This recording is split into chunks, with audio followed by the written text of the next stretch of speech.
Fala galera, agora a gente vai entrar na aula 2, tá? Do primeiro bloco da Lei de Responsabilidade Fiscal. No mesmo modelo do passo a passo, que a gente vai de um por um, devagarzinho. A gente viu agora o artigo 1º, parágrafo 1, que é muito importante para a prova, é uma das questões mais cobradas e mais simples, então não pode errar de jeito nenhum. E agora a gente vai evoluir um pouco. A gente vai passar para a segunda parte, que fala sobre o campo de aplicação da Lei de Responsabilidade Fiscal. Ora, o que é o campo de aplicação? Todos os entes, são todas as pessoas do mundo? Não, claro que não, né? A gente começa lá no parágrafo 2º, que fala que as disposições da lei, elas obrigam a União, os estados e os municípios e o Distrito Federal. Então, a gente já vê aqui que quando a gente fala de ente federativo, a Lei de Responsabilidade Fiscal vai pegar todo mundo, tá? Falou em ente, todo mundo está ali dentro do campo de aplicação da Lei de Responsabilidade Fiscal, inclusive o mapinha aqui é o mapinha do Brasil. Agora perceba, obrigam a União, são os entes públicos, tá? Distrito Federal e município. E aí ele começa a detalhar um pouco, né? Aí ele fala, ó, na União, Distrito Federal, estão compreendidos quem? Os poderes executivo, legislativo e judiciário, os três poderes estão. Além disso, o Ministério Público, que não é um poder, mas também está incluído no campo de aplicação da Lei de Responsabilidade Fiscal.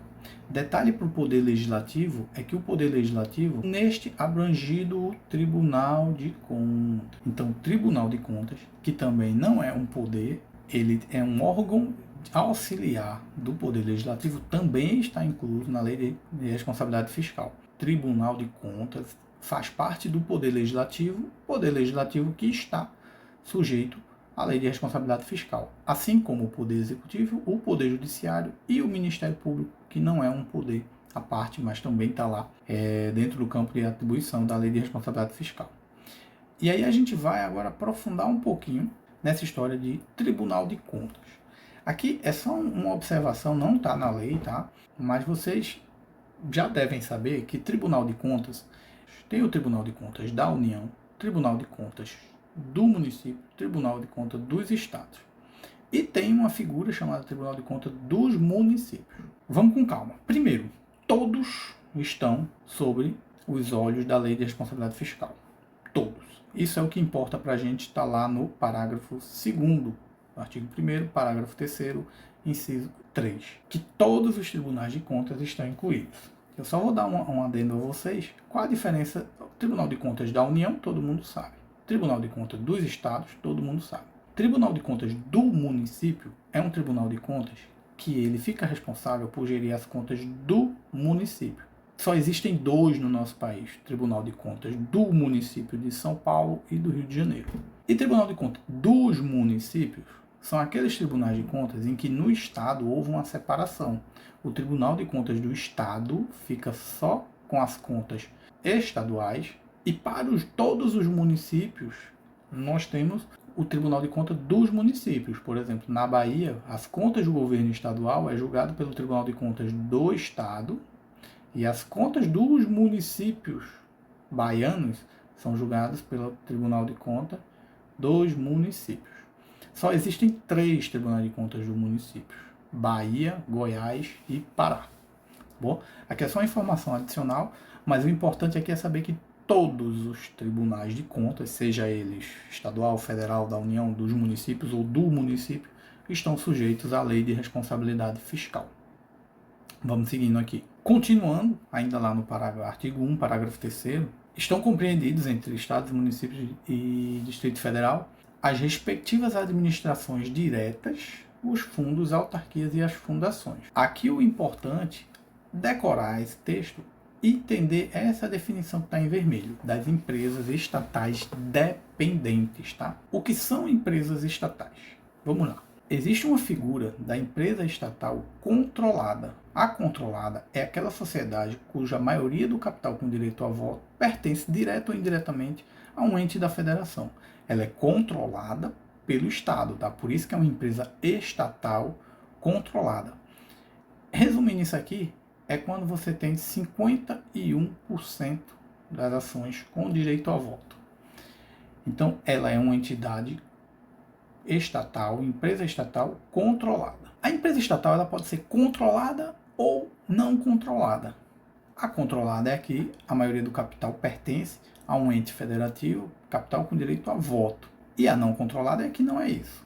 A controlada ela pode ser de dois tipos, dependente e independente. O que é uma empresa dependente? Assim como a gente fez a definição de controlada e não controlada por exclusão, dependente e independente também vai ser na mesma linha. O que não for dependente é independente. Então, a lei diz que uma empresa dependente, uma empresa controlada dependente, é aquela que recebe recursos financeiros para o pagamento de despesa com pessoal, ou de custeio geral, ou de capital. Só que aí ele exclui nas despesas de capital aqueles provenientes de participação, aumento para a participação acionária. É quando o ente pega um recurso e diz, vou comprar mais ações dessa empresa para eu aumentar a minha participação nela. Nesse caso é uma despesa de capital que não é considerada para classificar como dependente ou independente essa empresa. Mas o mais importante está aqui, empresa dependente é a que recebe recurso para pagamento da despesa com pessoal e de custeio geral. Então, é uma empresa controlada, aquela que um ente da federativa tem maioria do capital com direito a voto. Dessas controladas, se ela receber recurso para o pagamento de pessoal e de custeio, ela é uma empresa dependente. Quando dependente, você lembra assim, se ela não consegue nem se sustentar, tem que receber recurso para pagar pessoal e de custeio geral, ela é dependente. Ela depende do ente criador, pode ser a União, o Estado, para se sustentar. Por isso ela é dependente. Se ela já é mocinha, ela não depende disso, ela já consegue se sustentar, não recebe despesa pessoal e nem de custeio, ela é uma independente. Então, seguindo aqui, essas definições que a gente falou de empresa controlada estão lá no artigo 2º da lei, que diz que uma empresa estatal dependente é uma empresa controlada, só que, além de controlada, ela recebe recurso para o pagamento de pessoal e de custeio geral, ou de capital. Aqui, o detalhe no capital é só lembrar que exclui aqueles provenientes de participação, para aumento de participação acionária. Isso aqui cai em prova, eles só tiram esse exclui e botam inclui. Então é importante prestar atenção nessa pegadinha. Então, só resumindo aqui, uma empresa estatal controlada pode ser dependente e independente. A dependente, ela vai receber recursos para custeio de pessoal, custeio geral, pagamento de pessoal, custeio geral, e para capital é salvo nesse de capital para aumento da participação acionária. Essa menina aqui dependente, ela está dentro do campo de aplicação da Lei de Responsabilidade Fiscal. Era aqui que a gente queria chegar. A dependente sim, a independente não. Independente é mocinha, ela faz o que ela quiser da vida dela. Mas a dependente que recebe recurso para pagar pessoal, para custeio geral ou de capital excluídos ou de recurso para aumento da participação acionária, elas estão dentro do campo de aplicação da Lei de Responsabilidade Fiscal. Beleza? Ficou claro? Vamos seguir. Aqui está o resumão, disso que a gente falou.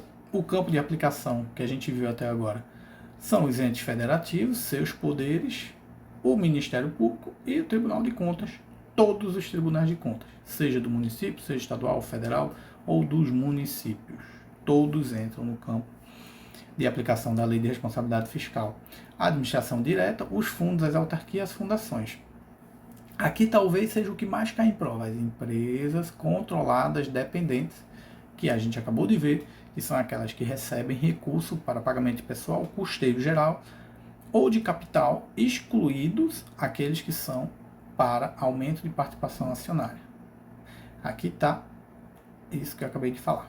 Agora vamos fazer algumas questões. Aula 1 e 2 são aulas bem simples, tá? Não sei se vocês estão acompanhando, mas são temas simples e cai muito em prova, muito mesmo assim.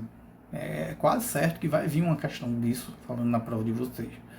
Então preste atenção, as questões são muito simples. Essa questão aqui, ela vai falar de acordo com a lei, é ente da federação. Ora, ente da federação a gente sabe quem são, né? A União, Estado, Distrito Federal e municípios. É uma questão mais de direito constitucional do que de lei de responsabilidade fiscal, mas está lá, no artigo 2º, para efeito dessa lei, na definição de ente da federação.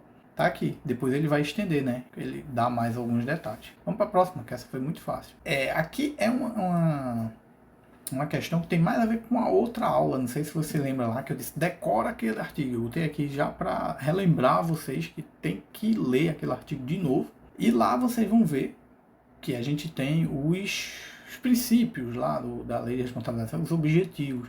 Eu fiz até um mapinha mental e lá eu botei eles separados, assim, que eu digo, algumas questões vocês vão conseguir resolver com isso. E eu acho que nesse mapinha que a gente vai ter. O aumento de gasto público, nada a ver, né? Não faz sentido nenhum isso aqui. A gente tem a igualdade, a vinculação, instrumento com que são princípios da licitação, não tem nada a ver. Impessoalidade, moralidade e publicidade, isso aqui tem mais a ver com os princípios constitucionais da administração pública. A regularidade e a continuidade e modicidade, nada a ver isso aqui. Então a gente fica com esse cara aqui por exclusão. Mas se vocês lembrarem, a lei de responsabilidade fiscal ela veio para fazer planejamento, trazer transparência, controle e responsabilidade na gestão financeira do Estado. Tá aqui o mapinha. Eu coloquei, só para vocês relembrarem aí. Mais uma questão. A Lei Complementar 101, que dispõe sobre normas de finança pública voltadas à responsabilidade na gestão fiscal, quando ao âmbito de incidência de suas normas, são direcionadas e obrigam, que é uma questão decoreba também, tá? Daquela partezinha lá, a gente tem que saber quem estão obrigados e não. Nesse caso aqui a gente vai procurar quem não está, né? Já que vamos fazer tudinho devagarinho para a gente ver, ó. Administração direta, ok. Os fundos, ok. Fundações, autarquias, excluídos as empresas estatais. A gente viu que não, né? Tem um carinha lá que não tá, né? Vamos seguir. Administração direta, autarquia, fundações, empresas controladas, excluídos os fundos. Não, fundos também estão dentro. O Poder Executivo, o Poder Legislativo, o Poder Judiciário, excluídos do seu âmbito, incidência o Ministério Público e o Tribunal de Contas. Não, né? A gente sabe que eles estão dentro. A administração direta, os fundos, as autarquias, as fundações e as empresas controladas dependentes. Ó, que legal. Vamos deixar essa aqui só para a gente revisar depois. O Poder Executivo, o Poder Legislativo, o Poder Judiciário, os Tribunais de Contas dos Estados, o Distrito Federal, os municípios, excluídos o Ministério Público. Não, né? Então a gente fica com a letra D. Só relembrando, empresas dependentes são aquelas empresas estatais controladas em que o Estado tem maioria do capital com direito a voto. Isso quer dizer pelo menos 51%. Essa empresa controlada ela pode ser dependente ou independente. Independente vai ser aquela que não é dependente. Então, dependente é aquela que recebe recurso para pagamento de pessoal, despesa de custeio geral de capital. Só que desse investimento de capital não pode ser, a gente não considera ela dependente se ela recebe só para aumento de capital acionário. Então, resposta, letra D, revisar essa história das empresas controladas e dependentes, que cai bastante, tá? Por último, vamos resolver mais um aqui, lembrando que esse curso, ele não visa resolução de questões, tá? Então, eu resolvo algumas questões só para a gente ver como cobra em prova, mas para não deixar as aulas muito longas, são poucas questões. Se vocês quiserem, a gente pode ver também uma forma de resolver mais questões, fazer aulas aí depois do bloco, ou dentro do bloco, só de resolução de questões. Inclusive, pode separar por banca, que é bem interessante. O jeito de cobrar das bancas muda muito, né? Isso é outra coisa que vocês vão percebendo. Assim, o Sebrasp, ele tem um jeito de cobrar. O Sebrasp gosta mais de teoria, mais de entendimento da matéria em si. A FCC, ela é mais um copia e cola da lei e gosta muito de número, de conta, enfim, é mais trabalho braçal e decoreba. Sebrasp também tem decoreba, tá? Inclusive, a grande maioria das questões são assim. Mas em algumas questões eles gostam mais do entendimento, eles fazem essas pegadinhas assim. Enfim, vamos lá, vamos fechar aqui com mais uma da FCC. É uma questãozinha de historinha, tá? Da FCC, ela não é tão comum fazer assim, mas ela faz questão de historinha. Só que as historinhas da FCC, eu costumo dizer que elas não têm espírito. Então, no final das contas, o que você precisa é saber aquela letra da lei lá mesmo e pronto. Então, vamos lá. O Tribunal de Contas do Estado do Ceará realizou um evento de orientação aos entes por ele fiscalizados. Quem são os entes fiscalizados pelo Tribunal de Contas do Ceará? Aqui é uma revisãozinha rápida. O Tribunal de Contas do Ceará é um tribunal de contas estadual. Então, ele fiscaliza o Estado do Ceará. Existem dois tipos de tribunais de contas, que são o Estado Tribunal de Contas do município e dos municípios. O do município fiscaliza o município específico, só tem dois, né? É São Paulo e Rio de Janeiro. O Tribunal de Contas dos municípios fiscaliza os municípios daquele estado, todos, de uma vez, só tem três. Nenhum desses três é o Ceará. Então, o Tribunal de Contas do Ceará fiscaliza o governo do estado do Ceará e todos os municípios do Ceará. Continuando. Naquela oportunidade, o representante de uma sociedade cuja maioria do capital com o direito a voto pertence indiretamente ao estado do Ceará, olha as coisas se desenhando aqui, se ela tem maioria do capital com direito a voto é o estado do Ceará, a gente pode dizer que ela é uma empresa controlada, né? Se ela é controlada, ela pode ter de dois tipos, né? Dependente e independente. Vamos ver. Questionou se essa sociedade que recebeu recursos financeiros do governo do Ceará para pagamento de despesa com o pessoal, aqui, ó, a gente já vê que ela não é mocinha, viu? Essa sociedade, ela precisa do Ceará para se sustentar, então ela paga com o pessoal. Então aqui a gente já sabe que essa sociedade é uma empresa dependente. Estava sujeita ou não ao ditame da lei de responsabilidade fiscal. Ora, a dependente está sobre responsabilidade da lei, sobre o guarda-chuva da lei de responsabilidade fiscal? Sim, né? A dependente, sim. Ela não consegue sustentar. O governo manda dinheiro para ela pagar e tem que ficar de olho. E a resposta do TCE foi afirmativa. Correto. O TCE, parabéns, está trabalhando direitinho. Tendo em vista que essa sociedade se enquadra no conceito de empresa estatal dependente. Facinho, né, essa questão.